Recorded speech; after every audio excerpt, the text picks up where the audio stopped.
I know that I said I didn't want to work for WWE when Corey Graves posted that tweet and kind of indicated that anybody who fancies themselves as a wrestling journalist wanted to work for WWE, but the truth is I do.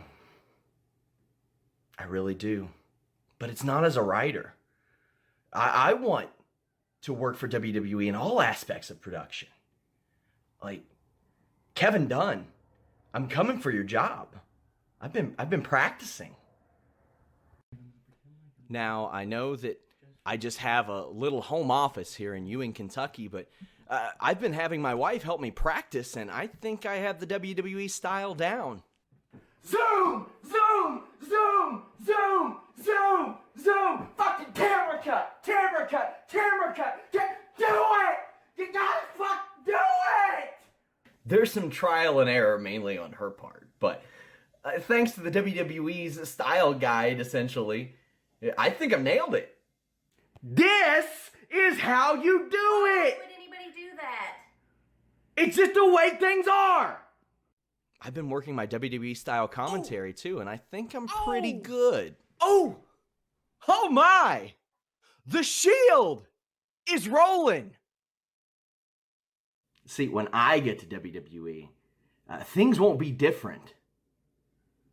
But, I mean, at least I'll finally work there, right? It's The List and your boy with Jimmy Van and Sean Ross Sapp. All right, we're live. What's up, you guys? Sean Ross Sapp, future employee of WWE, but current managing editor of Fightful.com, FightfulWrestling.com. It is February 28th. It is the 61st edition of The List and Your Boy, even though I have it listed as the 60th on YouTube. I mean, you're too busy, auditioning for a WWE production role to really care about what number it is. Got to worry about my future, The weather in Connecticut, I'm sure, is great. Like, please, WWE, take me. I hate working 20 feet away from my bed. It is the worst thing. Do you want to explain quickly for people why you made that video? What the inspiration was? Yeah, that just got us a donation on the YouTube Super Chat, by the way. Thank you for that. So, Corey Graves and Booker T did the thing where they worked the net. Worked them. It's like Cool Whip. Yeah, they worked them. But there wasn't any real journalists that I knew of that believed that. But if you were to listen to Corey Graves or Sam Roberts, there were no real journalists. Speaking of, our boy David Bixenspan from Fightful.com will be appearing on Sam Roberts' show this week on Thursday. What about that? He did a couple articles for us. We'll talk about that. But David Bixenspan posted a funny little comment to Corey Graves saying, like, oh, did you work somebody, blah, blah, blah. And Corey Graves said to Bix, you wish you could work here. And I was like, what?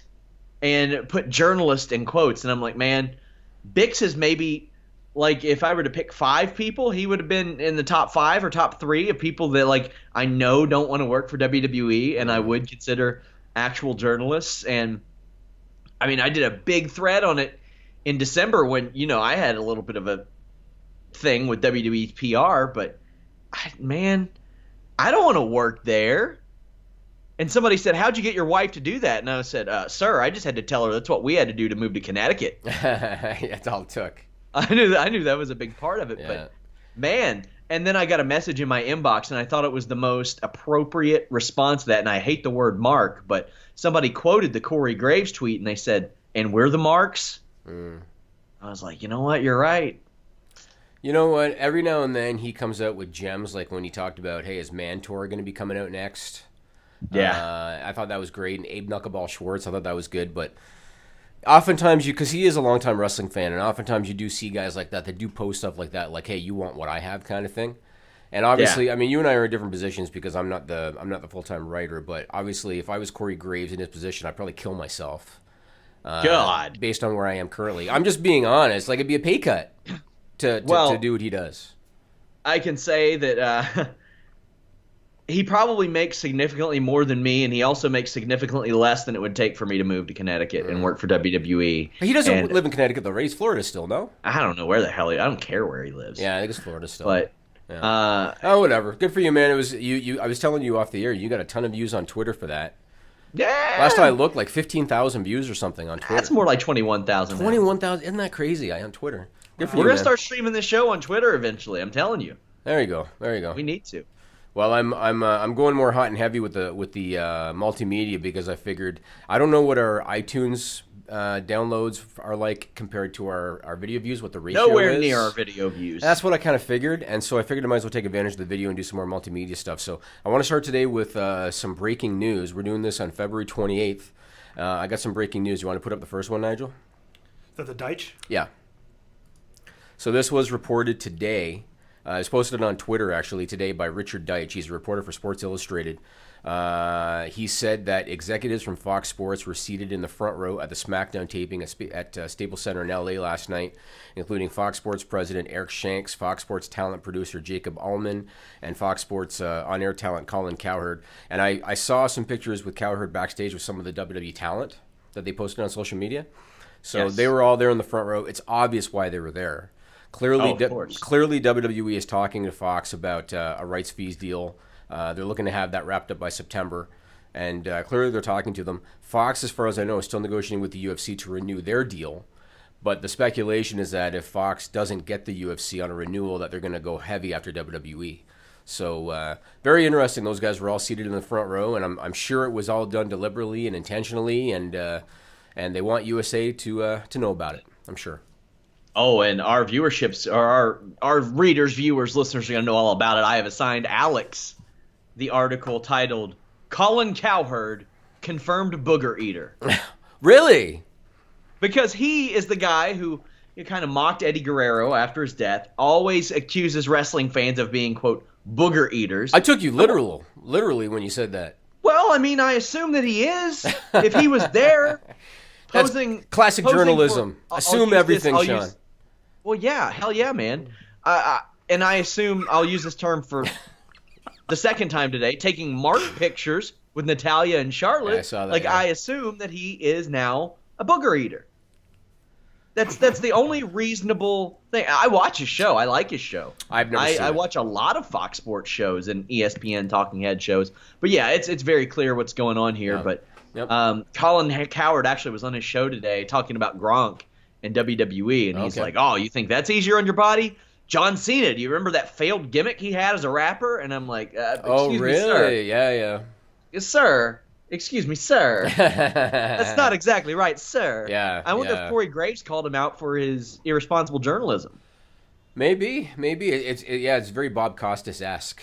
You know, when you comment on something when you don't really know what's going on behind it, or Nancy Grace.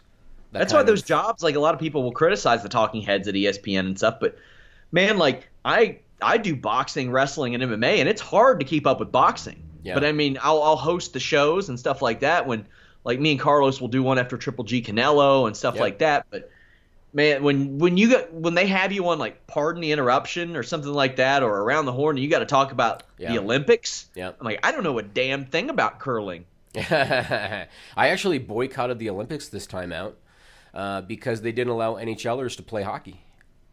Isn't that so weird? The Olympics Yeah. are so weird. Well, man. it had to. The NHL was a big reason for it. It had to do with they wanted the what do they call the international IOCC? IOC, something like that. Something like that. They wanted them to split the costs of like room and board and flights and stuff like that. Yeah. And they didn't want to do it, and that was a big reason why they didn't participate. But it wasn't. And they have best to on pause their best. season for that too, right? They usually do for 2 weeks, yeah. Yeah, this time, obviously, they didn't. But because it wasn't best on best, you know how many people, Sean, have hit me up and said, oh, my God, how do you feel Germany beat Canada in the semifinals of the Olympics? I couldn't care less. It wasn't best on best, so I just could not care less about the whole thing. About as much of the Olympics as I watched were the overtime period in the women's gold game, USA and Canada, and Right. the shootout. Right, and that right. was exhilarating. How do you feel about the shootout thing? Because I had a lot of people saying it should never end like that. I agree. In NHL playoffs, they just continue to play periods. During the regular season, they do shootouts, but during the playoffs, they just continue to do periods, and I think it should be like that because that's a team sport. A shootout is one player against one goalie. Yeah. And to determine a gold medal winner by that, yeah, I don't like it. I'd rather they just kept playing. Yeah, I'm really, really new to hockey, and I know that you're You've been in that game a little more than I have, and I saw that, and I was a little confused by it. I didn't know. Well, I didn't know there was such blowback against my it. Oilers suck this year, so I'm not in it as much as I would be otherwise. But hey, such is life. Let's move on and talk about the Elimination Chamber. Yeah. I want to talk mainly about the main event and about the Ronda Rousey segment. So the main event, what did you think of how it was laid out and the outcome? Execution, thought it was great. Outcome was what we all thought it was going to be. Yep. Braun Strowman, unless they do another 7-man chamber, will forever hold the record for most eliminations in an Elimination Chamber because he eliminated 5 guys. I thought it made Braun look strong. I thought it made Roman do what he needed to do. Yep. I said this last year. I think that the way that they have changed the structure of the chamber has revolutionized the match, made it safer for the guys to work, easier for the guys to work, more fun to watch. Yeah, I also love the way they put Braun Strowman over. As I was watching that match and watching Raw the next day, I thought of Stone Cold Steve Austin. And I thought, you know what Braun needs? He needs the Stone Cold push. And I don't just mean the Stone Cold push meaning you're going to put him over everybody. I mean the Stone Cold push meaning you're going to keep on breaking shit. You're going to drive trucks like to the ring, and you're going to be anti-authority, and you're going to be the guy that questions everything Triple H says. That's what he is. He is the truck. So Ronda Rousey should just backpack him, and roll him down to the ring, and he'll run into the ring and tear stuff up. But don't you think he's the perfect guy to be the next Stone Cold in terms of of character development? Like he's the guy. The one thing I hated about the match, and I knew they were going to do it. I hated that Roman beat him clean one-on-one to end the match. I hated that. And again, I know why they did it. They want Roman to look strong. He's going to go to Mania. He's going to beat Brock Lesnar for the Universal title. They want Roman to look strong. Totally get it. But why make him look strong at the expense of Braun Strowman? I think that, when they did the spot where everybody ganged up on him, everybody hit their finisher on him, everybody gang piled him on a pin and he kicked out? Yeah. That should have been the pin. That's what I said on the Raw before Elimination Chamber. I thought that's how he should have been eliminated. It was the right way. I agree. That should have been the pin. It makes sense. And he could have immediately after the pin gotten up and laid them all out. Yeah. And then been forced by referees to walk out. That should have been the pin, and they should have had Rollins and Roman be the last two. Mm-hmm. That I think would have gone off better. I didn't like that they did it at the expense of Braun, but again, I get it. Roman is still their guy in their mind and all that. I think that with Braun Strowman, we were like, okay, does he have the presence? Well, we saw that he did. Absolutely. Does he have it in the ring? He's more than passable. Oh, absolutely. He's good, I think, yeah. Like, can he do the media stuff we've seen? Yeah, hell yeah, he can. Yeah. There's no reason to not go with this guy. The versatility, even though I wasn't crazy about that elf spoof, right? Roman Reigns can't do that.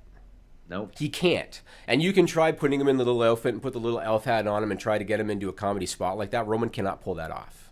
And that's just how it is. I couldn't help but chuckle because, again, we talked about this so many times about how the fans are a lot smarter than WWE thinks they are. Yeah. I couldn't help but chuckle when Roman and Braun were the last two and they were on the outside. And Roman threw a Superman punch. And when it connected, it sent Braun back into the ring. And as soon as Braun was sent back into the ring, the whole crowd booed because they knew that was the end. And they just know it. They know what's going on.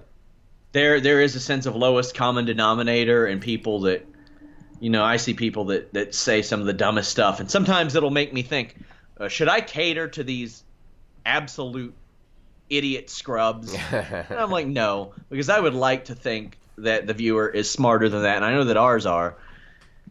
I mean, in between working this week, I was watching Ozark. That's the type of stuff I'm into when I'm not watching WWE, something that is different and something that is challenging and something that has continuity. Yeah. I haven't really seen that. I heard that he's like embellish money laundering for the drug dealers or something. Maybe if it was about insider trading, you'd watch it.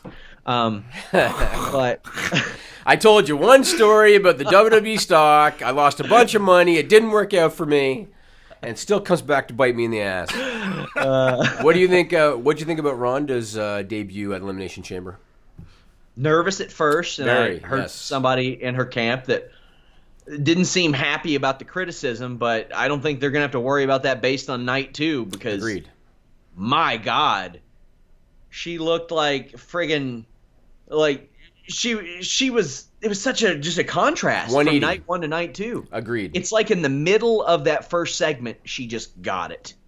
She just got it. I think that she probably had Hunter, probably talking because it was clear the first night. I mean, number one, she was clearly nervous, like you said. And she was doing things with her mic work, like she wasn't keeping the mic high enough to her face, so the volume wasn't where it should have been. She was talking way too fast. You always see The Rock when The Rock would do the finally line, and he would say the city very slowly, like Orlando. Yeah. And he would do that because the crowd's saying it with them, and that's what you do. She was talking so fast, she was mumbling. They let her kind of say whatever she wanted, so she went on a tangent about Roddy Piper and everything. I thought the first night was a clusterfuck. I thought Kurt Angle was awesome. I thought that his saved it. Oh, he was so good. His facial expressions were excellent, and the way that he was throwing in those little, hey, by the way, did you know that Stephanie said this? I just thought he was great. Well, let's talk about that picture that's going around. Yes. Raw. Oh, damn it! I should have had Nigel put it up. I should have had him put it up. That is the best picture. Yes. Like, Kurt Angle's year-long run in WWE has been the most meme-worthy run I've ever seen. I never thought to put that up. So basically, it was a picture of Hunter's about to throw a punch at Kurt, and Kurt's like looking up like dee-dee-dee-dee-dee, like he doesn't have a clue what's going on. I wish I had a thought to put that Oh, it was brilliant. It was so great. Yeah. I thought that Kurt did a great job. Triple H did a great job. Stephanie, when she apologized to Ronda Rousey, they did a great job. Yes. I did see a very funny, hilarious comment, though. Somebody said, wow, Rousey hadn't even signed the contract before Stephanie slapped her. That's a record for emasculation. Nice. And I was like... And she hit her hard, man. Oh, yeah. And hard. Rousey was marked up from it. Oh, yeah, you could see it. She hit her really hard. But like you said, I thought Ronda did just a tremendous job. She spoke slower. She held the mic up higher. She spoke with more authority. She got right to the point with what she wanted to say. She was Meryl Streep in comparison to Sunday night. I thought she did awesome. And, a lot of people were writing her off after Sunday night. And I was like, when somebody gets that kind of reaction, that can do a lot of things for you. And she got the great reaction. I thought that the "you fucked up" chant directed at Stephanie, there is no better chant that could have happened. There's no better reaction that they could have asked for than Stephanie McMahon slapping a woman who has lost very publicly her last 2 UFC fights, and then the crowd being like, "Oh, too bad, tough shit. You that's bad on you." I also love that they addressed the losses on Sunday night in a roundabout way. Yeah, in a roundabout way. Yeah. Well, it said that Ronda Rousey was washed up, and that's about as much as you'll do it. Yeah. Occasionally when she needs to start another feud or something like that. Yeah. Like maybe have Sasha Banks take a picture with Holly Holm or some shit like that. That'd be great. Like, yeah. I'm very excited to see what they can do here, and as long as they accentuate the positives, hide the negatives, I'm all for it. I thought the story was good, yeah. They'll have those absolute doofuses that are like, well, she can't do this, she can't do that. Well, that's why you accentuate the positives, hide the negatives. Kermit the Frog has a problem with Ronda Rousey? Yeah. Oh, yeah. Kermit's a hater. Is he? Yeah. Is he? It ain't easy being green, Sean. Ooh. Yeah, sure. Well, I thought when Ronda first came out in Vegas, she got a bit of a mixed reaction, and I was really curious how they were going to react to her. The story got her over. And when Stephanie slapped her and then she kind of stalked Stephanie and Stephanie ran out of the ring, she had the crowd after that. Raw, I thought they were very, very positive reaction to her. And, I'm interested to see where it goes. It's pretty clear now, and I think Meltzer has confirmed it, but to me it was pretty clear after Sunday that it's going to be Kurt Angle and Ronda Rousey against Triple H and Stephanie McMahon. And I think that'll be a great match. I think Kurt and Hunter can go still, man. I think it'll be good. So what do you think happens with Braun Strowman? Do you think he gets wedged into that Intercontinental title match? So they kind of teased him and Elias. Here's what I would do. I said this before. Like, there has to be at least 1 year where Braun Strowman is in the Battle Royal and he eliminates every single person. And there's a few things they could do. They could run Rousey and Braun Strowman and get the rub off of each other that way because two super over people. Mm-hmm. And you have the history with Triple H. You could shoehorn him into the Intercontinental title match, whatever. I thought it would have been funny if The Miz found out that Braun was his opponent and spent the next 6 weeks trying to lose the title so he wouldn't face Braun. Mm-hmm. But the way I would do it, if you're going to go with Elias, I would just assume put them in the Battle Royal and have Elias try to hide between a sea of people. And then Braun just eliminates every damn one of them to get to Elias and beats his ass the entire time. That's about as good as you can do there. I think it's dependent on if they still think they're going to get Goldberg to do the Battle Royal. Go get him too. But I don't know. It sure looked to me like they're going to do a triple threat for the IC title now. And then Braun throw out Goldberg Elias. too. I mean, they could do that. I mean, Goldberg would still get his money, so that is an option. But I don't know. And I'm a big fan of Elias, and I'm also a fan of Braun Strowman. I don't want to see Elias basically his job now or his role be to put over Braun Strowman. I want to see Elias be kept strong on his own, so I'd rather they split them apart. But it looks like that's what WWE likes to do, though. They love to find people who have heat, right, and use it to get over people that don't need it, right. Which is weird. They did that with Zack Ryder years ago. Elias has heat right now, and WWE is supposed to be a business that makes money off of people that have heat. I mean, look on SmackDown. Rusev and Aiden English are over. Absolutely. There's no reason they shouldn't be involved in this tag team scene. I don't know about Aiden English. Rusev's over. Doesn't matter, right? Oh, Aiden English is over as a result. I'd run with it. By I'd go association. With it. Yeah. Yeah, and I today I don't know what made me look it up, but I wanted to look up Elias's merch.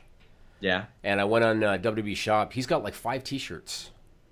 Yeah, I really? mean that tells you he's got to be doing all right if he's got 5 Well, I know T-shirts. he's selling a lot of them. I didn't know that he had that many. Yeah, but I check know it he's out. selling a lot. Because what they did is they say the Walk with Elias tour, and then on the back they have dates. So the oldest one was for the end of last year, and then I think the most recent one is for the first quarter.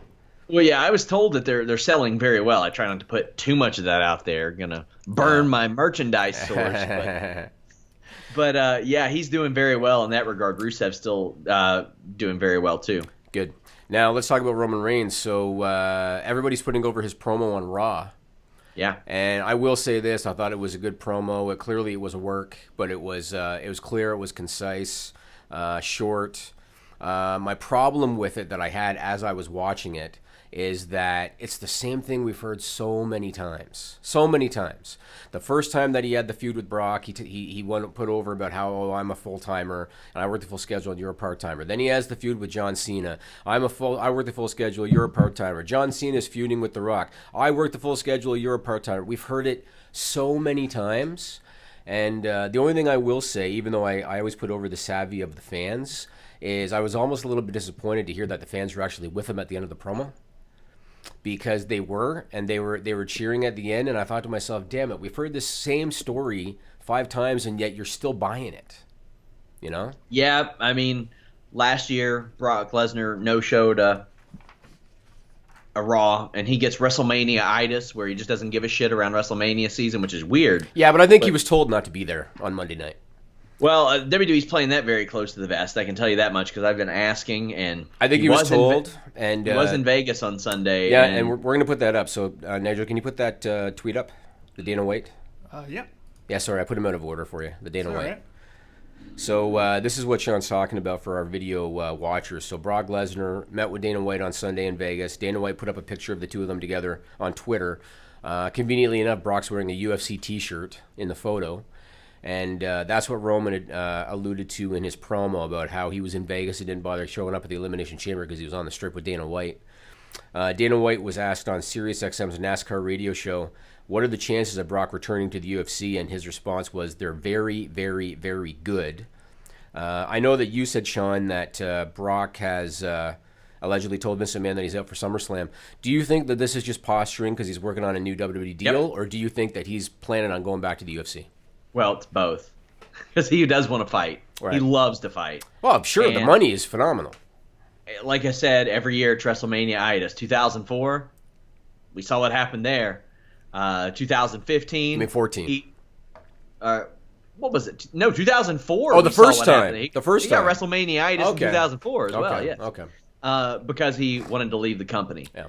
That time it was the NFL. Yep. Now, 2015, he was leveraging UFC and WWE against each other to the point where he appeared on ESPN to announce it. We had the issue with Dean Ambrose where he just didn't want to do anything. Yeah. We have this year where he's trying to leverage against WWE. Now, I would be surprised if he didn't re-sign with WWE, but he does want to fight. I know that he wants to fight. And Dana White is all too happy to help them work because just Brock Lesnar showing up there is good for his brand, good for the UFC. So whatever. You think he was wearing that UFC T-shirt accidentally? Nah. He was damn well given that thing to put on. Well, he's still not in the USADA pool, and he would have to be in the USADA pool for at least 6 months before going back to and fighting in the UFC, and that would extend past SummerSlam. So maybe that's changed, but the source that I was told this by is extremely reliable. And when I say extremely reliable, I mean like this guy has corrected me on stuff privately. Right. That I've thought, and I've been like, oh, really? And then ended up being 100% true. So basically, Dana White has you on speed dial? yeah, that must be it. He'd probably call me a fucking goof or something. I don't know what he would do. But verbatim, that's what he if does. I'm WWE, I stop putting all my eggs in this Brock Lesnar basket. I move past it. Problem is they've put their eggs in the Roman Reigns basket, and it's failed for 4 years in a row. So unless they decide, you know what, let's smarten up. The crowd wants Braun Strowman. Let's try him. Unless they decide to give that a shot, I think the same thing's going to happen again. You know. Somebody asked me the chances of him fighting Lashley in Bellator. The chances of him fighting Lashley in Bellator are far less than the odds of him fighting Lashley in UFC, because Lashley hasn't fought since 2016, and Brock Lesnar has a UFC contract. But Lashley also just agreed to a new deal with WWE. Yeah, not just. A while back. But I'm just saying, like Bellator, there's no chance. Not currently. Yeah. No chance. Don't think so. Let me ask you this. Not that I want to turn this into a UFC show, but we know that John Jones has to do the USADA hearing. He could be out for a few years potentially. Who is a good matchup for Brock Lesnar in the UFC that's going to make him the most money? Stephen Struve? Stephen Struve. Because it doesn't matter who Brock Lesnar faces. Really? It doesn't matter who he faces. They will not give him a UFC title match. And they shouldn't. They shouldn't. Stephen Struve is a win for Brock Lesnar, and I'll tell you why. He's a 7-foot tall guy. Yeah. If he loses, you know how WWE can spin it. The 7-foot monster, blah, blah, blah, knocked out the UFC heavyweight champion, because he did. He knocked out Stipe Miocic. Yeah. That is a guy that Brock Lesnar can beat. He could fight Jan Blachowicz, and it doesn't matter. It's still selling $1 million. Still going to sell $1 million. What about, what's the fellow that was calling to Travis Brown? Derek Hill? Derek Lewis? Derek Lewis. What about him? Derek Lewis, he probably knocks Brock out. You think he would? Yeah. That's the thing. That's the thing. Stephen Struve has knocked people out. Yeah. But he doesn't use his range at all. He never put his tools together. Yeah. And it's a guy that Brock can get his hips underneath very easily and sit on top of for 3 rounds. But you don't think Brock would just take Derek Lewis down because he's got no stamina? You don't think he would just take him down? He had some stamina in his last fight.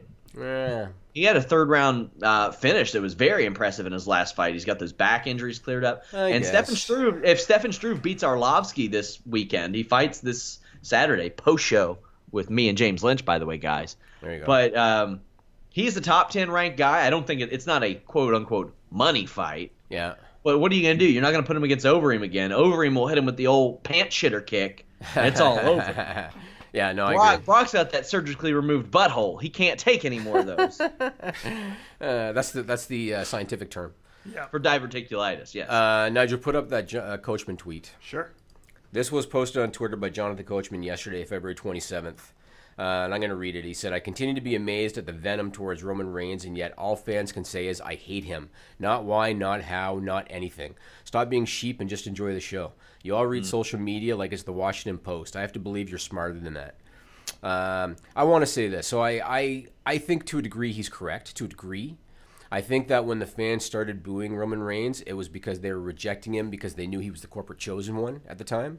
When he was in the Shield, he was the most popular guy in the Shield, and he was the one that got all the reactions. Problem is when they split the Shield up, they peeled off Rollins and Ambrose into a program, and they immediately put Reigns into the world title picture, and the crowd rejected him because they didn't think he was ready and because they knew he was the chosen one. But I think that a lot of the fans now, the reason they boo him is because it seems like the popular thing to do now with Roman Reigns. And that's my opinion. I don't think that the whole crowd boos him because the whole crowd thinks he's the chosen one. I think at least part of the fan base, they treat it like the yes chant. They treat it like the you suck chant for Kurt Angle. They boo him because it's the cool thing to do with Roman Reigns.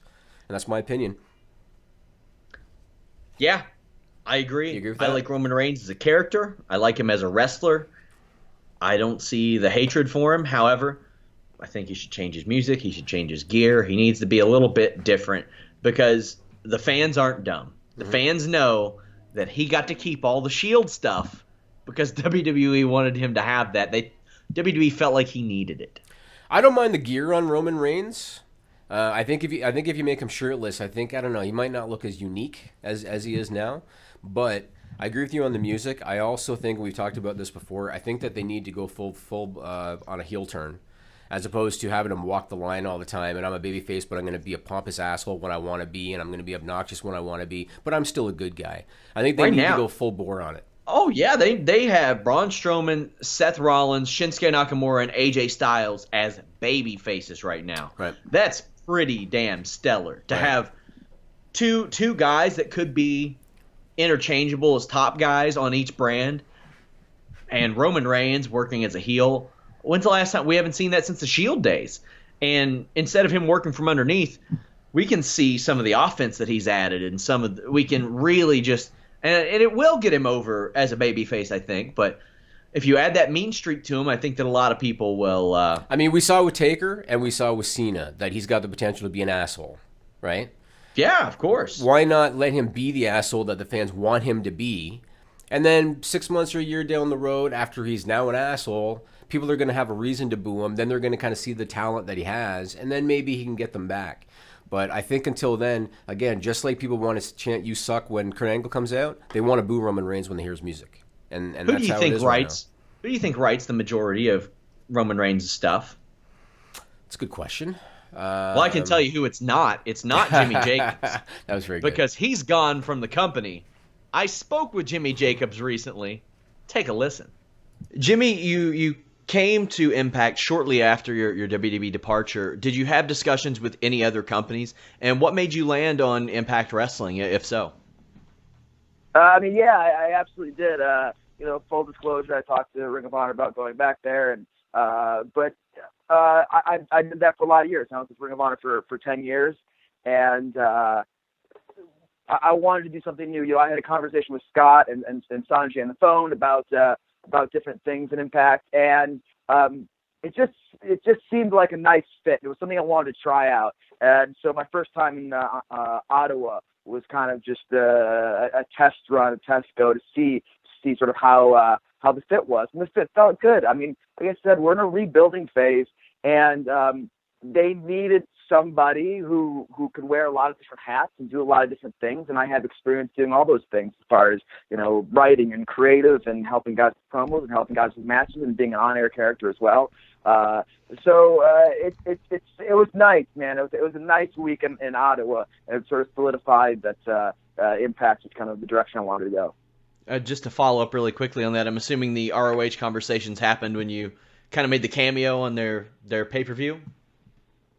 Right, yeah, and afterwards, I go back a long way with Ring of Honor. I go back to 2003, and with the booker, Hunter Johnson, and I are longtime friends. So of course, he was the first person I called. Before the news of me getting fired from WWE broke. I mean, I called him a couple days. The news when I got fired didn't break till almost a week later. So he was the first person I called. We set up that little cameo for me on their pay-per-view, and we talked about a role for me after that. And I told him I was in discussion with Impact, and that's where I ended up. So. And we're back. We'll have that full clip up soon. We were just More talking from Jimmy Jacobs later. We were just talking off the air about Hogan versus Warrior at WrestleMania 6, and about how if you go back and watch the match sucks. And I was telling Sean, I still dig it. Number one, from the nostalgia aspect, and number two, because it was the only time Jesse Ventura put over Hogan. And I was telling Sean, at the end of that match, if you go back and watch, when Hogan was leaving on that little cart with the ring cart, Ventura actually said, "I believe Hulkamania will live forever." And it's like, what? When did you ever hear Jesse the Body Ventura put over Hogan like that? Of course, that was before he found out about Hogan stifling his union attempt. Oh yeah. So. Well, myself and Anna Bauer did an alternate commentary podcast for that. We did one for the Hardcore Battle Royal of WrestleMania 2000, and then Raven versus Kane versus Big Show. So those three will be coming in the weeks following Fastlane, leading up to WrestleMania. And that WrestleMania weekend, that psycho David Tease sent me a schedule of events. That weekend, there's Matt Riddle's Bloodsport. There's a couple of Evolve shows, WWN Super Show, Beyond Wrestling, Progress, Impact. Bellator's running a show that nobody's going to watch. Janela's Spring Break, which actually got some of the most buzz for us last year. You got NXT, ROH, WWE, a big UFC pay-per-view. Usually they stay away from that weekend. So that Saturday night, I think I'll be doing like 3 podcasts that night. It's going to be crazy. Let me ask you this, Sean. Were you ever a Simpsons fan? Yeah, I was a Simpsons fan in like the 90s and the early 2000s, and I haven't watched it since. But I got to tell you, when I went to Universal for my like year-delayed honeymoon, I went to Universal and we were at like Harry Potter World where Kara wanted to go. Sure, but when where Kara wanted to go. I'm not. Yeah, it was weird, man. Everybody there was speaking French. I didn't understand it. Like, took you 20 minutes to figure out they were speaking French. Yeah, I found Simpsons Land, and I haven't given a shit about the Simpsons for 15 years, 16 years. I was a kid there. Yeah. I ate at the Krusty Burger. I drank Buzz Cola. I was rocking the shit, Jimmy. Well, I didn't expect your answer was going to be that long, but we got 90 minutes. The reason I brought it up is a simple yes would have sufficed, but the reason I brought it up is because, and I love it when I can crack Nigel up. I feel like I've done my job. The reason I brought it up is because, do you remember when they would show footage from like in a studio of a TV show, and there'd be a monkey chomping a cigar on a typewriter? Right? And that would be like the head writer for a TV show. So I am convinced that a relative of that monkey, because that monkey in theory would be dead, because that's got to be 20 years ago, a relative of that monkey is writing SmackDown. I'm convinced that they now have cigar-smoking, typewriter-using monkeys that are writing SmackDown. The reason I'm now convinced is because as great as the production has been, Sean, on SmackDown, with selfie promos and then like the graphics over the screen, and then they started putting up emojis for the New Day's entrance, and they had the Usos with like the prison doors closing. As great as the production has been, they've taken it up a notch, unless I missed it, because maybe I missed it previously. This week I noticed it. They're cutting away during matches now. In the middle of matches, they're cutting away so that you can watch Shane McMahon eat popcorn, and you can watch Carmella checking out her cell phone. In the middle of live matches. Pancakes are better than waffles. That's right. Clearly she thought pancakes was better than waffles. Who does that? But isn't it mind-boggling? And don't get me wrong, I realize that Naomi against Ruby Riott is not exactly Roman Reigns against Seth Rollins. I get it. The match sucked. No, I get that. But they proved on Raw that the fans still want to see matches, right? They did a 2-hour gauntlet match, and it got their best rating since Raw 25, right? So they proved that people still want to see matches. And again, I know Naomi and Ruby Riott is not Rollins and Reigns. How do they think that it's smart on a pro wrestling show to cut away in the middle of a pro wrestling match so we can watch Shane McMahon eat popcorn and we can see Carmella texting? How does that make any sense? I don't have an answer for you. I've asked about some of their production stuff. I never get straight answers. The answers I usually get are over my head or above my pay grade. That's usually the answers I get in regards to that, because I ask all the time. Yeah. I had people from the wrestling standpoint and the backstage standpoint reference my video this week. Like, they would text me, and one person, a backstage employee, said, "You just had to do that, didn't you?" Like, joking about it. Yeah. And then I had a wrestler saying I would retweet that if it wouldn't get me in shit. So they're aware. Yeah. They know that it's bad. They know that it's stupid. They know that the zooms are bad and the camera cuts are bad and that the weird letters are bad and all this stuff. There's one or two guys, take a guess who think that it's a good idea. This is predominantly a SmackDown issue. Yeah. I mean, the zoom is everywhere, but the graphics on the screen, cutting away in the middle of a match, this is a SmackDown issue. And years ago, you remember during a match, they would have the little promo and the little bubble of a guy. And that's fine. You can do that. You still have the match on the screen. You can do that. They literally completely cut away from the women's match and had Carmella full screen texting on her cell phone. Yeah. And I just thought... Well, she was doing their social media lounge. It was stupid, and it completely negates what you're trying to do on a pro wrestling show. I didn't understand it. The Road Dogg seems like a really nice guy. Brian James seems like a really good dude. If he's still ahead of production, man, you really need to just go take a break. Go live on an island for 3 months. Take Stephanie McMahon with you after WrestleMania. Go live on an island for 3 months, and then maybe they can kind of clean up the show and make it better. Keep Stephanie. I want Stephanie to stay now through Mania because I want her to get armbar, so she can stay through Mania. After Mania, she can go live on an island with Randy Orton and Brian James for 3 months. Did you see how old Randy Orton looked on And SmackDown? Baron Corbin. Baron Corbin can go with you to that island unless he's going to be a featherette. If he's going to be a featherette, How much French do you speak? almost none. I'm wondering how great Kevin Owens' trash talk game is in French if it's that good in English. Yeah, My God. It's true. I mean, you've seen Pat Patterson. You've listened to Pat Patterson. Mm-hmm. And both of those guys, French is their first language. Both of those guys didn't speak a lick of English. I think with Kevin Owens, it was until his early teens. Patterson was a little bit older. You listen to them now, Patterson's accent is much stronger than Owens is. And I would have never guessed that wasn't his first language. Yeah. Like, there are no barriers. Like, I speak to people all the time that English is their second language, and they have our lead boxing writer, Carlos, and his has improved drastically over the past year and a half even. Right. But Kevin Owens, I would have never known. And if he doesn't have a career in commentary after his wrestling career, I don't know who does. Yeah. And as I said on the SmackDown show, the benefit of that might be if he goes 10 more years, maybe Vince McMahon's not there, and you don't have a guy screaming in your ear the way that Vince McMahon does people. You're right, because he's very quick-witted, he's very sharp, and you need that to be good on commentary. And we shit on Corey Graves sometimes, just because Corey Graves comes off a little pompous sometimes. But Corey Graves is pretty good at what he does, too. And again, I popped when he said Mantor and Abe Knuckleball Schwartz, because that's stuff that most people aren't going to recognize this day and age, I think, unless you're longtime fans. But, Kevin Owens is excellent. And it's funny, too, because when you talk about Quebec, he grew up in a completely French-speaking part of Quebec. Yeah. Quebec is mostly, because I know people maybe in the States maybe don't know, Quebec is mostly bilingual, and they mostly speak English everywhere. But there are still pockets that are completely French. And I think he grew up in one of those. And matter of fact, I think he said that television and pro wrestling is what got him into English, right? He said that he was horrible at cursing, but I bet he knew everything that was going on in Harry Potter. Always back to the Harry Potter with this guy. Always back to the Harry Potter. So I want to ask you this. So we've been putting over John Cena lately because he's embraced his role as a veteran, and he's putting guys over, and he's doing it with no complaint. He's putting them over clean. That being said, I cannot emphasize how much I hate this I'm desperate to get to WrestleMania story that he's in. I can't emphasize how much I hate it.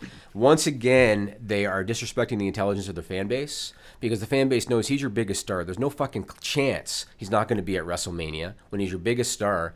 SmackDown this week, he pinned AJ Styles in order to earn the right into Fastlane. Did you see what he did as soon as he pinned AJ Styles? I didn't. What did he do? He literally pinned AJ Styles, was still on the mat after pinning him, rolled over, and looked at the WrestleMania sign. And I watched that and I thought, the people are not this stupid, man. They know you're going to WrestleMania because you're the biggest freaking star in the company. Come on. So this would be a lot better for me if next week he came out and said, listen, I know I can get on the WrestleMania card, but I want to be in a featured match on the WrestleMania That would be great, card. and that would be great, and that would be acceptable, but that's not what he said. Right? I know, and that's all it takes. And he could say, last year I had a life-changing moment happen to me, and that was my WrestleMania moment. Right. And I've had The Rock and Triple H and Shawn Michaels and all these title matches. And right. Have him reference the time that he wasn't on WrestleMania at WrestleMania 19 and how he promised that would never happen again. Right. And that he would always be in something important, because after that, the worst he got was the Big Show in a U.S. title match, essentially. And that was very big for him at the time. So right. I agree.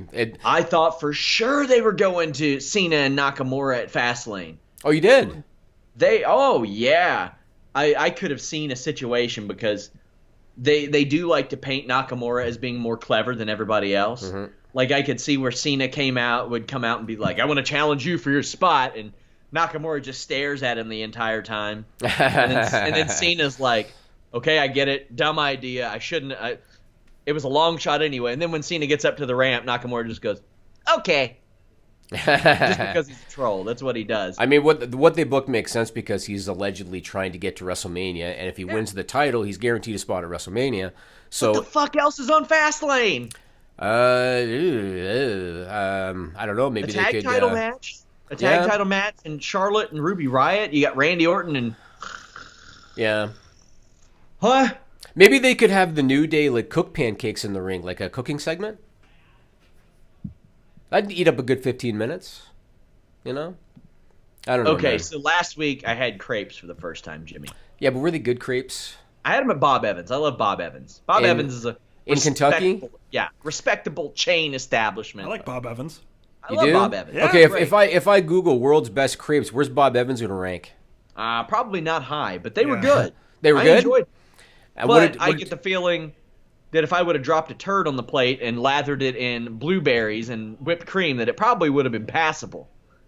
I would like to say crepes are not as good as waffles. I'm sorry, I have to address this. So are you saying that you're a shit eater? It wasn't hyperbole at all. You just said if you put blueberries on shit, it's passable. You just said that. It might be. What did you The eat? The crepes? blueberries and the blueberry sauce. So is that what you had with crepes? Blueberries? I just want to say, from an aesthetic standpoint, when they pulled them out, I was like, man, this looks like a little bit like eggs. And then, yeah, because they were, I'm telling you, the consistency and all that stuff. Then I bit into them. I was like, these are delicious. Way better than pancakes. Way better than pancakes. But not as good as waffles. Where do you And you're see the looking at- egg comparison? I don't understand. Okay, you can get eggs at Bob Evans, at restaurants. If you fry them up, sometimes they don't look good. And these looked like bad eggs. Are you talking about the thing that in Canada we call an omelet? Yeah. Is that what you're referring to? Yeah, an omelet. Yeah, Okay, why can't you just say Just a little that? bit. I'm like, damn. But I don't know. Okay. And what did you have the crepes with? Blueberries? Blueberries, whipped cream. Okay, here's what you got to do, Sean, and you got to do this for me, bud. I want you to go back to Bob Evans. Hopefully they do this. Go back to Bob Evans, get yourself some crepes with Nutella and banana. I don't think they have Nutella there, and it's Nutella anyway. How do they not have Nutella? You said this is a chain, Bob Evans? yeah. Oh, they should Good have God, I would go get some at the store, but apparently I get the shit kicked out of it. it. That's just true. Especially if it goes on sale, then you're really in trouble. I watched that Trig Tent video. I know what's Yeah, going on. right? It's true. My God.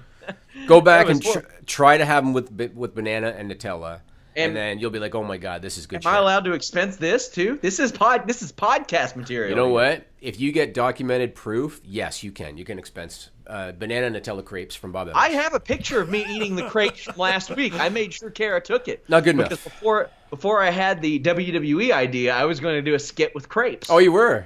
Because I expected them to be trash, but they were actually good. And I was like, shit. Why did you expect them to be trash? Do you think that I'm not capable of like liking quality things? Well, you kind of clowned me when I was in Toronto when I said, do you all have sweet tea here? And you're like, wow, do we have sweet tea? Okay, first It off, sucks. that's completely erroneous. That's not what I said.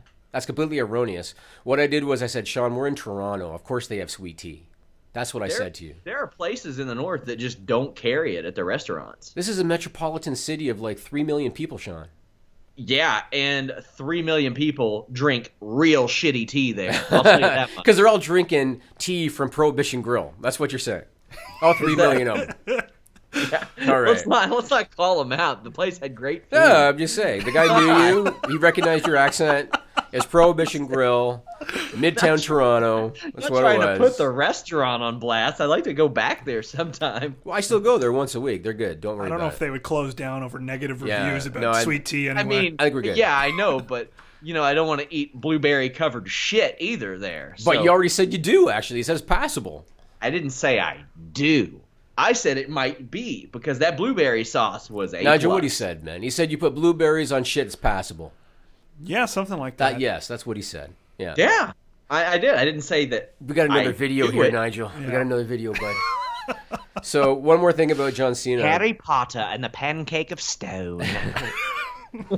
One more thing about John Cena that I want to mention. So on Raw, he called out Taker, but then he made it clear that that wasn't possible. Then Sports Illustrated reported actually today, February 28th, that Cena is currently slated to face Rey Mysterio at WrestleMania. Rey's WWE deal is said to be near completion. They're hoping to have it completed by the end of the week. Probably a part-time deal, kind of like a Chris Jericho. And apparently, Cena requested either Rey Mysterio or Samoa Joe for Mania. And Samoa Joe's injured now, so he's going to get Rey Mysterio. My question is, will WWE, assuming that they sign the contract, will WWE allow Rey Mysterio to fulfill his obligation to New Japan for the show in Long Beach next month? Okay, so there's a few things I want to approach here. This is a big reason why you don't often see me reporting storyline news, because there's always the joke of people saying plans change, and crapping on journalists for that. Juice isn't worth the squeeze for me in that regard. That's why my accuracy percentage a little bit higher up there. I don't even what's the benefit of me reporting storyline news? That being said, if Rey Mysterio is facing John Cena, I guarantee you it wasn't hashed out yesterday. No, I agree. That ain't happening. I agree. That is not happening. Also, Vince McMahon hates teasing the idea of matches and it not happening, because Steve Austin and Brock Lesnar got a talking to for running their own angle on the podcast. So just from a speculation standpoint, I would still expect Undertaker, John Cena. And that was going to be actually a point I was going to make, was why would they have Cena mention Taker on Raw and plant that seed in the minds of the fans if that's not the plan? Because now the fans are going to be disappointed. And do you remember the Rumble when Rey was number 30 and the people wanted Daniel Bryan and they booed the shit out of Rey Mysterio for no fault of Rey Mysterio? He was in the wrong place at the wrong time. The same thing could happen here, where now they're going to want The Undertaker and Rey Mysterio's music hits and he's going to get booed because they want The Undertaker. And you have PW Insider and Wrestling Observer saying that Mysterio was not even at SmackDown. Oh, when they had the picture with Sin Cara? That he was not at SmackDown last night. That's what they're saying. Meanwhile, Sports Illustrated says that he was. I never heard he was at SmackDown. I just saw a picture with him and Sin Cara sitting together on a car. Yeah. Oh, so there you go. All right. Well, I guess we'll see what happens. I mean, obviously, Rey was in great shape at the Rumble. Him and Cena, I'm sure, would be a good match. But again, if you mention Taker, you're putting Rey in a tough spot because the fans aren't going to receive it well now. They want The Undertaker now, Yeah. I mean, what I had assumed, I know that Rey was at that live event, but I don't think he was at SmackDown. So right. All right, let's go to Stupid People. This is a stupid song, it just goes on and on. You might find some meaning, but you would be wrong. Thanks to TrevorStrong.org for the usage of the song. I want to emphasize this is not a religious podcast. Oh boy. I repeat, this is not a religious podcast. I'm telling stories. God's not dead, he's surely alive. Nigel, put up the first photo. So now, did you do the split screen on this? Because I can't see it. Is it the split screen? I can send it half the screen, and then I can put the other one up after. The other half? So. Okay, good. So this was reported by the UK's Daily Mail on February 22nd. Muslim protesters in India are calling for a boycott of Pampers diapers because some of the packages feature a cartoon cat, and they claim that it is offensive because its whiskers resemble the Arabic spelling of the Prophet Muhammad. So I asked Nigel, we got a picture of the cartoon cat, and we have a picture of what Muhammad looks like spelled in Arabic, so you can see the supposed resemblance between the two. There really is no resemblance, but you can see the supposed resemblance between the two. And for that reason, there have been videos, and the Daily Mail had some, there are videos of these Muslim protesters burning the packages of diapers in the street because they think it's offensive. Procter & Gamble actually had to release a statement saying they would never intend to offend any person or religion, and the design showed, quote, an innocent animated representation of a cat. Boy, they would hate my house.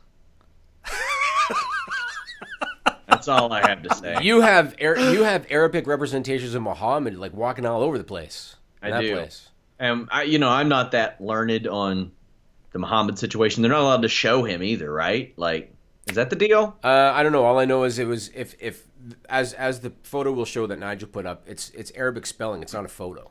Well, I mean, even though, I mean, I remember like a Family Guy episode that caught a lot of flack because like they were going to show him or something, or a depiction of him or something like that. Maybe it was a depiction. And it caught some heat. Yeah, I don't know. That's one for Nigel to hunt down. I can explain it to you, but yeah. Yeah. It's any sort of thing that even borders on it. The depiction is the main thing that's caused like a lot of controversy, right? Like there's the Danish cartoonist in the early 2000s. Then there was Charlie Hebdo that made jokes about Muhammad. And they actually like there was a mass shooting there. This is a cartoon cat on a package of diapers. Yeah. So I think So the same thing. I think the threshold is pretty low. Yeah, for I'm offensiveness. thinking Procter and Gamble wasn't thinking, let's fuck with those Muslims. Yeah. I have to think that It's just a cartoon cat. it would be more than that, though. It's a bad business decision. Oh, yeah. Why on earth would anyone do that? Right. You're right. Yeah. And I happened to look up that particular type of diaper. They also have like giraffes and donkeys and shit. The cat is just one of the pictures on the diapers that they have. There's probably like messages from the Illuminati. And Yeah. Yeah, exactly. They got a trend going. All right, this next one. Oh, I wonder. This next one is borderline Sean Ross Sapp file. All right, We've borderline. had plenty of that today. Yeah, this is a borderline one, and Nigel's going to put the photo up. This was reported by the UK Metro on February 22nd. Have you ever heard of 2Channel? No. 2Channel is a Japanese message board. A man put up a series of posts and a series of photos on 2Channel saying that he works with fish on a daily basis, and he decided to try masturbating using the stomach of an anglerfish. He posted pictures of the stomach that he stretched out so that he could put it on his hand like a glove. He also posted photos of him disinfecting the fish using salt and ethanol. Then he supposedly, allegedly, wore it as a glove and masturbated with it. He got a urinary tract infection and had to get antibiotics. As you're telling me this story, I feel like the guy in the hat from Get Out, where he's just looking at him, he's like, no, stop. This may be a plant from the, what is it, like the realistic sex doll thing? This is a plant from them. They're like, see? Not so creepy, right? Not so creepy. That's brilliant. The stomach of a raw anglerfish. Oh, man. Let's move on. This last one, this is for the SRS file. This is from one of our podcast listeners, 0017. And it was, Oh, boy. I know this one. you know this one. It was reported by the Associated Press on February 24. I don't have a photo of this one, Sean. So you lucked out here. Police in Corsicana, Texas, were investigating a report of a theft at a grocery store, and they took a female suspect into custody named Shannon Martin. They put her in the back of a police cruiser. What they didn't know was that she had on her at that time a crack pipe and 2.3 grams of crack cocaine. And so in an attempt to hide those items, she decided to intentionally shit her pants. Then she hid the crack pipe and the crack in her poop. What makes this even stranger is along with the crack pipe and the crack, she also decided to hide a Valentine's Day card in her poop. The officers had to sift through the feces, found the items, and she was booked on charges of tampering with evidence and possession of a controlled substance. My only question is, blueberries or nah? Blueberries or nah? So- A Valentine's card. Like, first off, why would you put it there? It ain't going to be any good after that. Maybe it had her name on it? I don't know, man. I mean, a crackhead maybe is so desperate to get their crack that they'll sift through duty for it. But a Valentine's card, are you giving it to someone after that? Is it an ex? A jilted ex? That It'd be would make memorable sense. if she did. It sure as hell would. 20 years down the road, they'd remember that Valentine's Day card. Uh-huh. You know? I want to say one more thing about John Cena that I forgot before the little break. Elias was on the Edge and Christian podcast, and he revealed that it was John Cena that encouraged him to use the Walk with Elias catchphrase. Not a surprise. He said that he came up with it. Elias came up with it, and he went to John Cena and he said, did you know that WWE, what WWE stands for? It stands for Walk with Elias. He said Cena said to him, you've got to make a thing out of that. And as we now know, it's massively popular with the crowd. They say it with him whenever he says it. So good for him. I'd say next to Braun Strowman, he's probably the hottest thing on Raw right now. Yeah, man, I'm really enjoying him. He's getting better in the ring. He's great. He has already mastered the craft of commanding a crowd. He had it from the first day on Raw, I think. He had the crowd. He was one of those guys that Triple H said he knew wouldn't work in NXT, but he was there for the main roster. And when he was called up, I questioned it. A lot of people questioned it, and it was the right move. Yeah, he's doing great. It's funny when you look at certain guys like Bo Dallas. Bo Dallas was a guy that I just didn't think Bo Lee was going to work on the main roster, and it didn't. You look at a guy like Adam Rose, didn't make any sense. What are you fighting for? You're partying on a bus. I don't get it. It didn't work on the main roster. Then you take a guy like Elias, like you said, and he is flourishing. He's doing real well. So good for him. You know? I did like the Bo Dallas stuff early on when he would do the victory lap and was like overly babyface, but still that had a defined limit on it. They cut it off at the legs, but still the max you're going to get out of that is not much longer than what they got out of it. Yeah, So. he kind of looked like enhancement talent, quite frankly. Like he didn't look like a top level guy. All right, Flow Sports. So David Bixenspan, he did a story for Fightful.com today, February 28th, about how the lawsuit Flow Sports versus WWN was dismissed after both parties signed a confidential agreement to resolve the dispute. I'm going to go ahead and guess. I haven't read the full statement. I'm going to go ahead and guess that they both decided, hey, let's not pay any more legal fees. Yep, probably. It wasn't going anywhere. Yeah. Now, I want to ask you, because I'm not a big Flow Sports guy. I'm not a subscriber to the service. I don't really follow it. We know that Floor Slam is already dead. Pro Wrestling Torch reported that their CEO, Martin Floriani, was forced out of the company. So what's going on with Flow Sports? They're spending all that VC.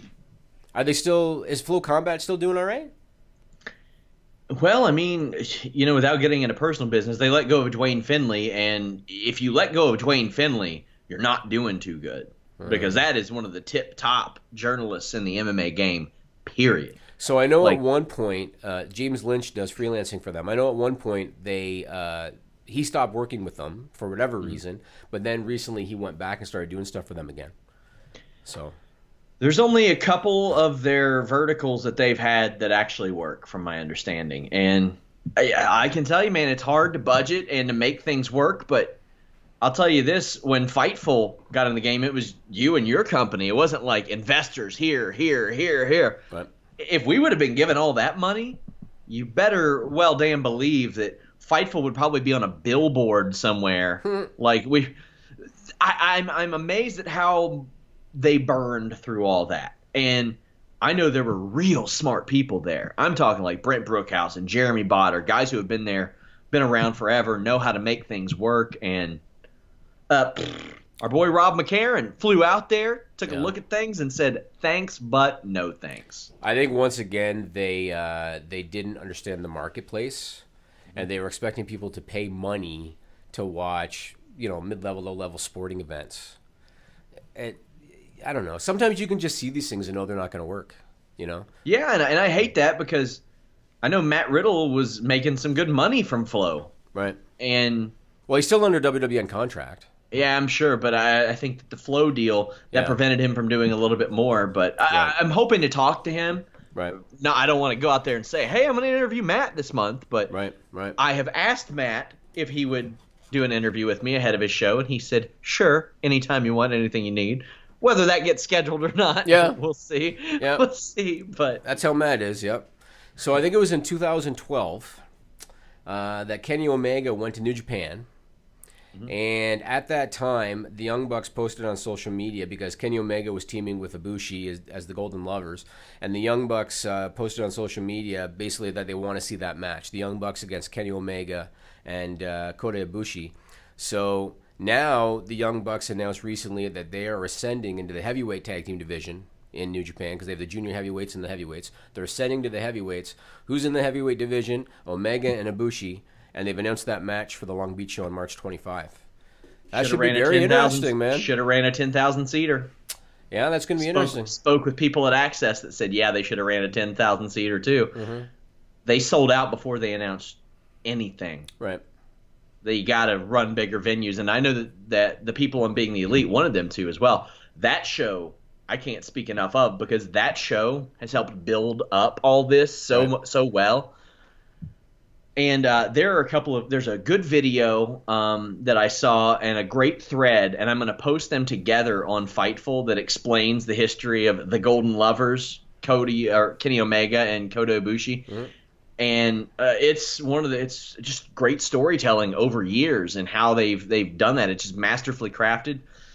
And the Young Bucks they've added a ton of muscle. My God, they've been hitting the weights hard, and I'm all for it. I think there shouldn't be a junior heavyweight tag division there anyway, because I don't particularly like the heavyweight tag division in New Japan, and I think it could use for some of that contrast. Just like I think in WWE, cruiserweights should be able to form tag teams and compete in that. And the regular tag division. I agree. Yeah. I agree. Yeah. But, I am down for that. I can't wait. You think about that. That's a week before WrestleMania. You want to talk about maybe one of the most loaded weeks for Fightful ever. Right. UFC, ROH, New Japan, NXT, WWE, Bellator, all running shows. Yeah. That's crazy. Hope you don't have a stroke that week, Sean. Well, I know David T's might. And he's covered a lot of this stuff, and like I said, I'm probably doing 3 podcasts that Saturday night. Wow. I'm pumped. I can't wait. I would love if you're low on talent. I'd love to see if Nigel will jump in and do like the New Japan show with you. I'd be awful. I know one thing: if there are any political related wrestling happenings, right, I need to have Nigel on. Yep. Yep, for sure. If The Rock ends up running in, what are they saying, 2024 or something, whatever. If he ends up running, if Fightful's still around by then, hey, sir, determined in our group chat there that all we got to do is be around for 20 years and we'll be at the top of the Google rank. That's right. All it takes. That's what we've learned. Yep. So Impact Wrestling had to do a little bit more spin control this past week. PW Insider reported that some members of the roster hadn't been paid for the January tapings. And Ed Nordholm actually responded to the report. His response actually does have some validity to me, so we'll see if it holds true. But he said payments went out on time. He essentially said that they pay on a net 30 basis, so that means 30 days after the money is due or whatever. And he said that payments went out on time, but they moved their headquarters to Canada, and that could cause a delay with the mail crossing the border. I know from personal experience, it takes about a week for something that I mail today to get to you in Kentucky. It takes about a week. So I guess we'll find out in the next couple of weeks if they've gotten their money yet or not, but he claims they did. So those bros don't do direct deposit? Yeah, I mean, I guess you could do that, I don't know, man. That's what he sense. said. That's what he said. To be fair, outside of this, I've heard no issues about pay since Anthem took over. So, right. Because a lot of people make that joke, and I'm like, you're talking about the wrong set of people. You're talking about Airlux and Panda and all those people. Mm-hmm. I don't ever hear like much of anything like that coming out of Impact these days. And don't forget that they took care of the Matt Sydal situation.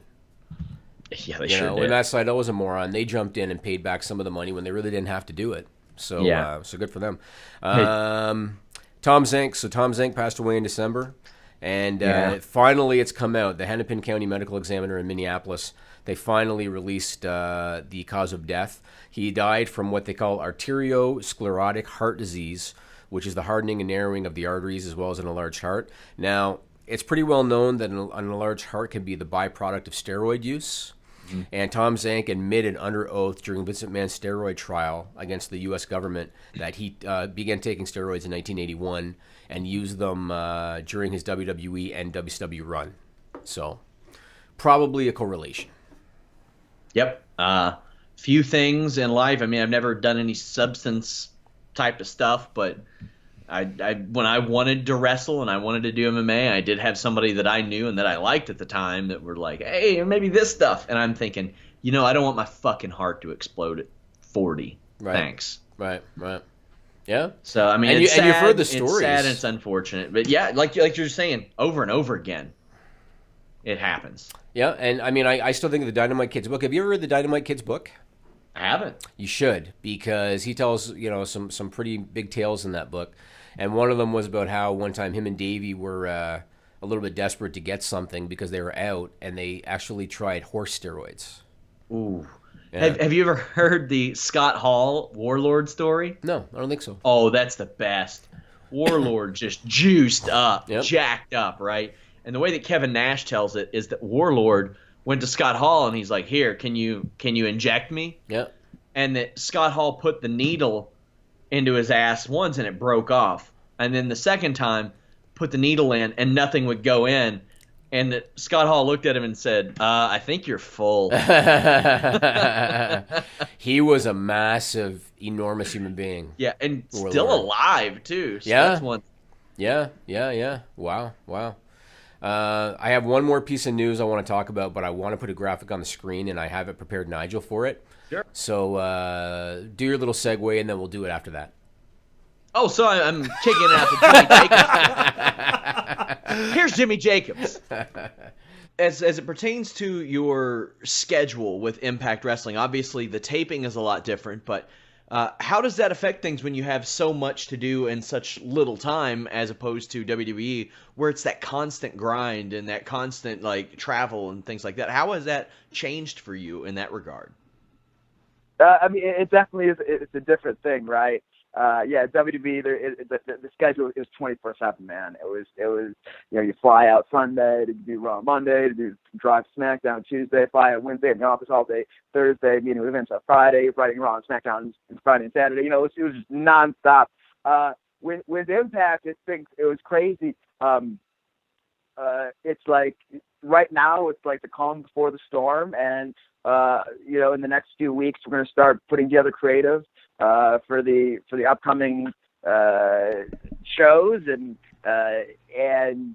then come we did this set of tapings at the beginning of January, and it was like nothing I've ever done in my life, man. It was like 6 days taping, two episodes of TV per day, and then afterwards, going back to the hotel room that night, and then looking over, the next day's creative and staying up till 6 a.m. doing that, and working these 18, 20-hour days, 6 days in a row. And I remember, Scott Demore and I we took a lot of the brunt of the work. Sanjay was at home. He had just gone through surgery, so he couldn't come down for these January tapings. So Scott and I were up every night, so 4, 5, 6 in the morning. Working on the next day shows.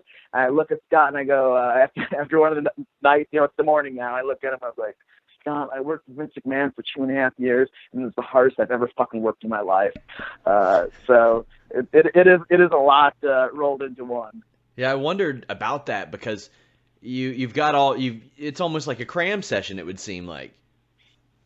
Absolutely. And man, that's not the ideal way to tape the TV. And I think everybody at Impact's aware of that. And I think we're trying to break that down and break that into smaller chunks, because it's just too, it's overwhelming creatively to do that. It's overwhelming work-wise. It's overwhelming for the guys. You can't get into the flow of things as well as you can. Just with just a little less. And if we just did 4 weeks at a time, 3 weeks at a time, I think that'd be really helpful. Or 6 weeks at a time. But 12 is a beast, man. 12 is a beast.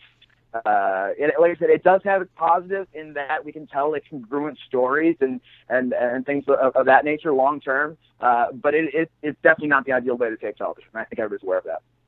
You were closely tied with the Bullet Club, obviously. What kind of reaction did you get from them when you decided to make your move to Impact? And did they maybe push you to join them in Ring of Honor as opposed to that? Honestly, man, we had very little talk about that sort of stuff, and they were super gracious after getting fired for WWE. I think they felt a certain responsibility for it, and then I told the Young Bucks particularly, and who I go back a long ways with. I told them it was honestly, man, this whole thing has been a blessing, and so. But they've been very helpful with me as far as hooking me up with their T-shirt guy and the designs and things of that, sort of getting my foot back in the door of independent wrestling. Man, what do I do? But as far as career moves, I was able to sort of handle things myself. They made no pushes one way or the other. I mean, I'm close with them, but I'm not, we're not best friends, you know what I mean? If they've got their show, their all-in show, at some point, if I'm on it, I'm on. If I'm not, I wouldn't be surprised either. So, there's we're close, but we're not that close, I guess. And we're friends. They're friends. They are friends of mine, but it's not, I'm not running by my, every, career move with them, I guess. And we're back. Jimmy Jacobs, I'll have that full clip up, and we'll have some articles out of it. Good talking to him. But I put over being the elite and all that stuff, and he had a presence on there because of, his selfie and all that stuff. But he said they didn't have much to say or to guide him one way or the other. I thought for sure he would head back to Ring of Honor, but Impact Wrestling. Yeah, good for him. I got one more piece of news, and then we'll do a couple of listener questions. So this has to do with the ongoing saga of Bray Wyatt and his ex-wife Samantha. Nigel, put up that first photo. So again, this is for our video watchers. So this is Bray Wyatt along with JoJo Offerman. You guys know JoJo. She is the ring announcer for Monday Night Raw now. And daughter of a Major League Baseball All-Star. There you go. Look at those two sweethearts. And you want to talk about battling outside your weight class, Sean. Bray Wyatt went up a few notches in terms of league. He got his money fight. Say that. So basically, currently, Bray and JoJo are an item. They are dating and have been for a little while. The Daily Mail reports, so Bray has been battling his ex-wife Samantha since June, I think is when they split, last June. He was paying her $6,000 a month in child support. She went back to court in September looking to get it increased because his salary was going up. And she was able to get a temporary increase of $14,735 a month, as well as a one-time payment of $50,000 to cover legal expenses. The Daily Mail reports that Samantha is accusing Bray of not paying support. Apparently, he's only still paying the original $6,000, and instead he is spending money on, quote, non-necessary items attributed to his girlfriend JoJo. And according to the legal papers, he spent over $11,000 between December 20th and January 4th on things like miniature horses. I mean, JoJo is a small girl, so I guess you need a small horse.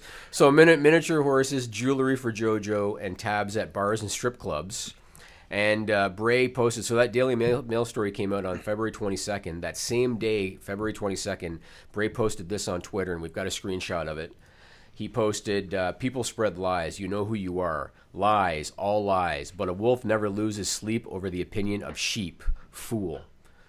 So there you go. Once again, all I can say is, Bray Wyatt, good for you, man. You are batting out of your weight class or out of your league.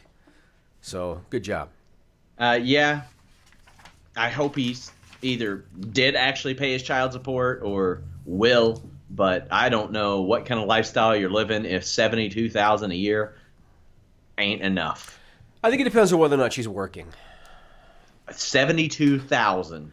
Well, kids are not cheap, man. $72,000? Okay, I'm not going to tell you what. Do you know what Montessori is, Sean? You know that I don't. Montessori is kind of like preschool for toddlers. Yeah. Okay? I'm not going to tell you what my daughter's Montessori bill is, but let me tell you, it's almost a full-time salary. $72,000. It's not that much. It's not that much. But it's almost a full-time salary. So I'm not saying that she's got her kids in full-time Montessori or anything, but kids aren't free. You know? Gosh, maybe I should have asked you to send me to Montessori instead of asking for a raise. I thought you were going to say maybe I should have had a kid. I thought that's what you were going to say. Let's go do a couple of listener questions. This first one is from the Advocate at the Ace of Knave 7. He said, if blood and pile drivers are banned by the Louisiana Boxing and Wrestling Commission, does that mean Taker can't tombstone Cena at WrestleMania 34? So it looks like now it's not going to be Taker Cena. It looks like it's going to be Rey Mysterio Cena. However, if they do stay with Taker, my answer to you is this. WrestleMania 30 in New Orleans generated $142.2 million in economic impact for the New Orleans region, including $24.3 million in federal, state, and local taxes. If WWE wants Taker to do a pile driver, he's damn well doing a pile driver. Yep. If they want him to do 6 in a row. Yep. If they want him to jump up on the top rope, beckon Jerry Lawler to come down to the ring, throw Cena from one turnbuckle to the other. Cena gets caught, and then one's done through a table outside while Cena takes a blade to his forehead. Then the city of New Orleans is going to say, hey, commission, piss off. If Taker wants to douse Cena with gasoline and get some matches and line him up in the center of the ring and pull out a chainsaw.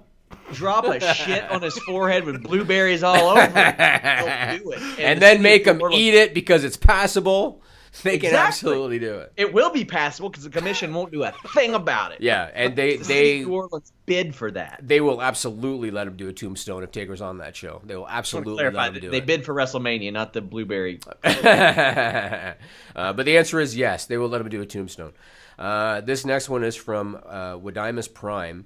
Do you guys at Fightful think Richard Rodriguez has legit evidence on other performers, WWE performers, and is just holding out for hush money from Vince? Just a thought. Thanks, you guys rock. No, I think that he is trying to draw attention to Johnny Bravo's documentary. I think that he's probably got some kind of a financial deal with Johnny Bravo for that documentary. It wouldn't surprise me if Johnny Bravo's giving him a kickback. Hey, if you help me get so many views on YouTube, whatever. I think he's doing it for the documentary, and that's the motivation for this whole thing. So I've done a lot of research about this, and I want to be careful what I say because this is very much an ongoing thing that I'm covering. But Rodriguez is known pretty widely as a liar. Like, he had issues. Like, he had told the court system that he had an interview with like NBC Sports or somebody like that. They contacted NBC. They said no, he didn't. We gave him a card on a flight because he sat next to us. He said that he wanted to go see his attorney last year. His attorney was locked up in jail. There's these issues about how long has Johnny Bravo had this laptop. Well, if he's had it for a year, why is he showing himself in videos, unwrapping it, and revealing like this information is new? Also, to show you how little WWE or Roman Reigns cares about it, the first time they issued a statement to me, they got Rodriguez's name wrong. Oh, yeah. That's how little they knew about it. Also, they had Josh Duhamel on their show, who is also implicated in this. Yes, I noticed that. Yes. Yeah. So they truly don't give a shit. Let me ask you this. So Johnny Bravo posted something on Twitter, or maybe it was on YouTube, where he said, hey, I'll have more info on this, but this is regarding Roman Reigns and Rodriguez. And it was a picture of a specific GNC store. Yeah. Do you know what's he suggesting? Is he suggesting that's where they met up or something? I don't know. I mean, I used to work at a GNC, and there was a lot of stuff that we would sell there that you would have to tell, like, college athletes, don't take this, like Halidrol and things like that. Like, we would have to mention to them, hey, this will make you fail a test, which for some of that stuff, it was almost like a marketing ploy. Like, we wanted the commission from that sale. Hey, this is the stuff that'll make you fail a test, yada, yada. Yeah. Even though they weren't really getting tested. It's really hard to say, but the thing is, this guy's been in jail for a long time. Yeah. So if something did come out of it, WWE could easily pass this off as this is what we suspended him for a couple years ago. No, I don't. I disagree with that. So what they're suggesting is that not only do they have proof that his initial suspension is because of this, they have proof of transactions after that. That's what they're suggesting. Now, if they do have proof, legitimate proof, it's going to be a problem for Roman Reigns. And don't kid yourself. If they have legitimate proof, it's going to be a problem for Roman Reigns. But WWE can't be sitting around biting their fingernails. Oh my God, they have to go about their business as usual. And that's what they're doing. And they're keeping Roman Reigns in the main event of WrestleMania. And Roman Reigns is going to beat Brock Lesnar for the Universal title at WrestleMania. But if they do have proof, and if they're able to reveal legitimate proof, it's going to be a problem. And Roman Reigns will be suspended for 60 days. So I guess we'll see what happens. Yeah, and with the Reigns thing, it's like, I think I saw one of the substances was testosterone that he was speculated to have gotten. The T to E ratio that it takes to fail a WWE test is so goddamn high. Right. That you got to practically have the needle still sticking in your ass. When you're in the ring? When you're in the ring working Pretty a match? Pretty much. With your blueberry dingles hanging out, like you gotta pretty much still have it going on. Did you know, Sean, that little kids oftentimes, when you give them blueberries, to eat, they will oftentimes swallow them whole, and then they end up coming out in their poop hole. Sounds like a delicacy around these parts. At least a passable one. A passable one. Well, so long as it's in a crepe, then it's a delicacy. Yeah. That's all I got, man. That's all you have, yeah. Really? Yeah, that's it for this week. Well, what we you have... anything you want to talk about? Well, I was going to plug some shit. Go ahead, plug some shit. Got livingsharp.com. People can get gifts over there. Any price range, any occasion. But do you want to talk about the new shirt? Yeah, I do, if it's up yet. Which one? Fightful Mania or the Point of the Sign? Point of the Sign. Because it's not up yet. Nigel, do you have the photo? I don't have it on me. Okay, don't worry about it. We can worry about it later. Don't worry about it. Yeah, we'll plug it then. Yeah. But this weekend we have UFC 222 coverage. I'll do a live show with James Lynch right after that. Also, I'm releasing the full interviews that I did with Tim Storm and Kenny Dykstra. I had those like kind of hanging out in the archives, but there's a lot of stuff that we didn't use on this show from those interviews. So very excited about that. Who's on 222? Cyborg versus Victim. Okay. And then Frankie Edgar, Brian Ortega, that's for a featherweight title shot. Stefan Struve versus Arlovsky. That's interesting. The show, like on paper, like not a whole lot of like big time names or anything, but the shows, the last 2 weeks have been like that and ended up being good. I think this show is going to be really good too because Cyborg is going to win, but if this woman happens to beat her, that'll be a giant story. But you also have Zingano versus Caitlin Vieira. The winner of that could be Cyborg's next opponent if she doesn't fight Nunez. John Dodson Munoz, that's a good one. You got Mike Pyle retiring.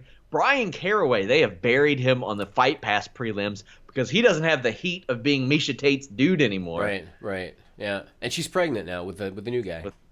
Yeah. So that's going to be a fun show. I got a lot of stuff coming up at Fightful.com. We have 3 alternate commentary podcasts that will drop in the coming weeks. Myself and Anna did that. Alex has an article, Off Track with A-Train. Colin Coward apparently eats his own boogers. I am very excited about that. My daughter does sometimes, too. Hey, man. She's 3, so you know. We have that Fightful Wrestling Weekly that drops Friday. I also want you guys to check out our friends over at Pro Wrestling Unlimited. They've been doing a lot of work with us, for us. They put videos in our Fightful Wrestling Weekly. They have they syndicate this show on Thursdays as well, so you can check it out on both channels. We embed a lot of their videos into our stories, and I appeared on their podcast last week. So definitely check them out. Like, subscribe, all that good stuff to them, to us. But here we are, 4 minutes shy of 90. And you ran out of stuff, Jimmy? There's no timeline on this thing, man. We can if something's really interesting, we can go over, and if it's a shitty news week, I know, but you complained about my long-winded Simpsons answer, and I've had to circle back to Harry Potter and blueberries like 10 times just to stretch it out. I complained because a simple yes would have been good enough. That's why I complained. I didn't know that I was gonna ask you a question. It was gonna turn into a 10-minute monologue. I liked Simpsons Land, Simpsons World, whatever it was. It was a good time. You know, I actually I was in Germany one time, and I actually had a Duff beer in Germany because they were selling them at you know, the like hot dog stands on the side of the street, whatever. They were actually selling them there, and I packed it in socks and I brought it home, and I have a Duff bottle in my man cave as we speak. So what is this deal? Melissa knows somebody that is involved in this Mario Kart track. And that's coming to Niagara Falls. Yeah, she mentioned it. Was a friend of her boyfriend or something? Whew, she mentioned something about it. I can't wait to die there the next time I visit Toronto. Because like you were like, oh, yeah, maybe you should go to Niagara Falls. You know, Niagara Falls itself, yeah, sure, that sounds awesome. But, hey, you hit me with Mario Kart. I'm throwing bananas over my shoulder, having a good time. They also have good crepe places in Niagara Falls. I will have that's got to be a thing. That's got to be something we film for a skit if I come back to Toronto, is me eating like these amazing Canadian crepes, right? So I make no promises, but I'm already working on the next Jays game. Ooh. But I make no promises. Nigel, you're absolutely coming. Nigel, you're absolutely invited. All right, well, that's otherwise I good make to no know. promises. But was he not going to be invited? No, I just felt like making it clear. Nigel, you're invited. Or were you indicating to me that maybe Nigel's invited, but I'm not? Because I didn't get to come to the Christmas party. I'm glad you're able to figure that out. Like that's hurtful to me. We'll see how it goes, man. There were people that didn't even work for you anymore that were there. Yeah, that's right. That's right. That's because when I try to push them out, they keep coming back, Sean. I mean, one went to the trouble of becoming a permanent resident. Yes, it's true. Congrats to Chile. The government fucked her because the government sucks. But I didn't say that. You know, I don't see you like, I don't want to say angry, but because I've seen you frustrated. I've seen you like wanting to get shit done. Yeah. But that was one situation where I could tell I was like, I should avoid messaging him for a few days. No, you got to understand, when you have somebody who they pay their taxes, they have a full-time job, they were educated in Canada, they own a condo, and they were told, you're not productive, you got to go. And maybe about as pure of a human as possible. Yes. Yep. And I don't want to turn this political, but there was a situation a few years ago where a bunch of Syrian refugees were brought in, and they were put up in like hotels in Winnipeg. And like a year later, they still were not employed because they were not employable because they didn't speak the language.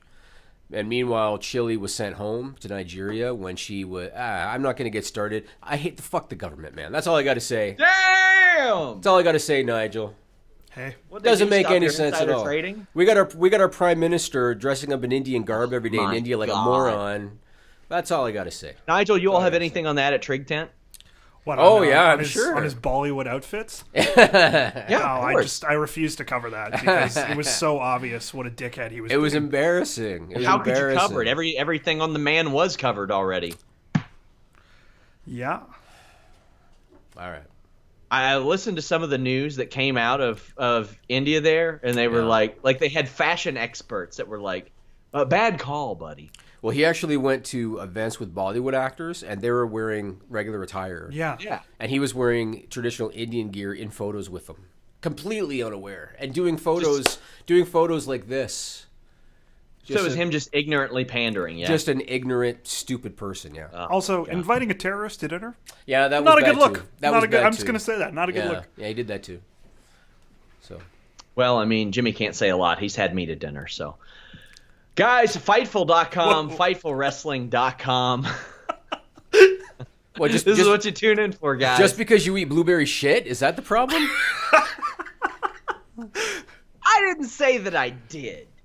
I'm just saying the blueberries and the blueberry sauce was so good that it might make things that aren't edible taste a lot better, Jim. You said you could cover a shit in blueberries and crepes and it's passable. I love how you take things so literally. Isn't that what he said? That's what I said. It was hyperbole, Jimmy. Is this Mixed Match Challenge all over again?